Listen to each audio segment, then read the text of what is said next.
Добрый день, дорогие телезрители! Вы смотрите программу «Акцент». С вами в студии Карина Оконешникова. Сегодня у нас в гостях заведующая кафедрой истории Ольга Парфенова. Ольга Афанасьевна, здравствуйте. Здравствуйте. Ольга Афанасьевна Парфенова, заведующая кафедрой истории, обществознания и политологии исторического факультета СВФУ. Окончила ЯГУ исторический факультет в 1990 году по специальности истории. Автор монографии «Харизма Тыгына в мифах Саха», эксперт по политическим вопросам. Весь мир уже отметил самый волшебный праздник Новый год. Расскажите нам, пожалуйста, об этом празднике. Откуда пошла традиция? Вообще люди всегда праздновали Новый год с древнейших времен. Об этом нам рассказывают древние старинные источники, литературные, фольклорные и даже археологические. Люди праздновали Новый год, но, правда, не зимой, как мы привыкли, да, а Новый год отмечали в разное время, в зависимости от того, какой был календарь, лунный, лунно-солнечный или солнечный. Отмечали его иногда весной, иногда осенью, либо в марте, либо в сентябре. А вот праздновать Новый год зимой стали позже, уже в нашу эру. И этот обычай пришел к нам от древних германцев. А вот в России когда начали праздновать Новый год? В России Новый год праздновали в конце марта, начале апреля. До сих пор сохранился такой хороший праздник – Масленица. Русский народный обычай, когда пекут блины, то есть встречают новое солнце, Новый год, новый солнечный диск, символ солнца, блин.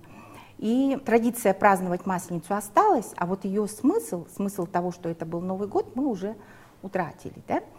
А позже, Масленицу праздновали когда? Где-то до 15 века. Начиная с 15 века Новый год перешел на осеннее время. Его праздновали в сентябре. То есть после сбора урожая, в конце сентября. И лишь с 18 века, с начала 18 века, Новый год стали праздновать именно 31 декабря, в ночь с 31 на 1 декабря. Какие традиции связаны с Новым годом? Расскажите нам поподробнее об этом. Традиций новогодних очень много. Да? Самая, наверное, известная традиция – это устанавливать елочку. Эта традиция пришла к нам из Европы. И Петр I, когда он издал специально свой императорский указ в 1699 году о том, что россияне, подданные российского государства, должны праздновать Новый год, он там конкретно и указал, чтобы они обязательно устанавливали в своих домах ели, или же елочки должны были устанавливать во дворе, у ворот и украшать их разнообразными игрушками, бусами, свечами. Вот такую хорошую традицию заложил император Петр I. И кроме этого есть такие традиции, как дарить подарки, встречать, конечно же, Деда Мороза. Дед Мороз – это наш такой символ, да, очень хороший символ зимы. И Дед Мороз, он, в общем-то, откуда пришел? Тоже из религии, получается, так? Раньше это был Святой Николай, поэтому у европейских народов он так и называется – Санта-Клаус, то есть Святой Николаус. Да?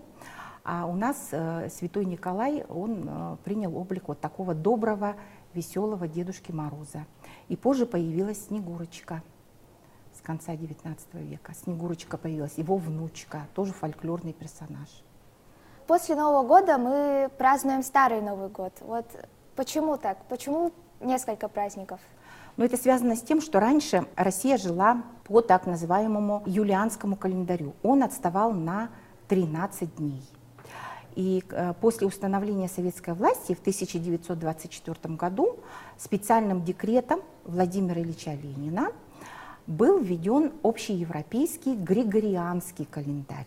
И по этому календарю мы уже стали праздновать Новый год на 13 дней, получается, раньше. Да?